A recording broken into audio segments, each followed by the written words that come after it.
ബേസിലേട്ടൻ എനിക്ക് ഒരു ബ്രദർ എന്ന രീതിയിൽ. അതെ, ബേസിലേട്ടൻ എന്നെ ഈ സിനിമയിൽ ശരിക്കും ഒരു എന്താ പറയുക, ഒരു ഇത്രയും ലീഡായിട്ടുള്ള ഒരു ഡയറക്ടർ, ഒരു ആക്ടർ, നമ്മൾ പുതിയൊരാളെ സപ്പോർട്ട് ചെയ്യേണ്ട ഒരു രീതി ഉണ്ടല്ലോ, അതിൻ്റെയൊക്കെ എക്സ്ട്രീം ലെവൽ എന്നെ സപ്പോർട്ട് ചെയ്തിട്ടുണ്ട്.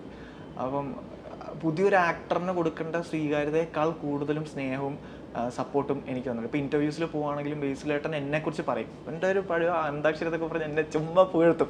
അപ്പം അങ്ങനെയൊന്നും ബേസിലേട്ടന് ചെയ്യേണ്ട കാര്യമില്ല ആസ് എ പുതിയൊരു ആക്ടർ എന്നുള്ള രീതിക്ക്.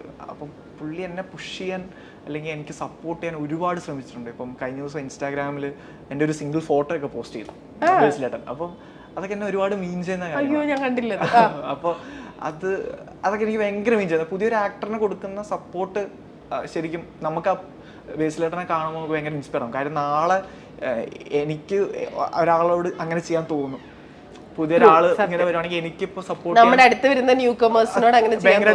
അപ്പൊ അതിനുള്ള ഒരു അത്രയും സ്നേഹം തന്ന ഒരാളാണ് ബേസിലേട്ടൻ എന്നുള്ളത്. അപ്പം ആസ് എ ബ്രദർ ആണെങ്കിലും ആസ് എ ഫ്രണ്ട് ആണെങ്കിലും ഒരു സ്റ്റാർ എന്നുള്ള രീതിയിലാണ്, ഒരു ആക്ടർ എന്നുള്ള രീതിയിലാണ്, ഒരു ഡയറക്ടർ എന്നുള്ള രീതിയിലാണെങ്കിലും കിടിലം മനുഷ്യനാണ് ബേസിലേട്ടൻ. കിടിലം.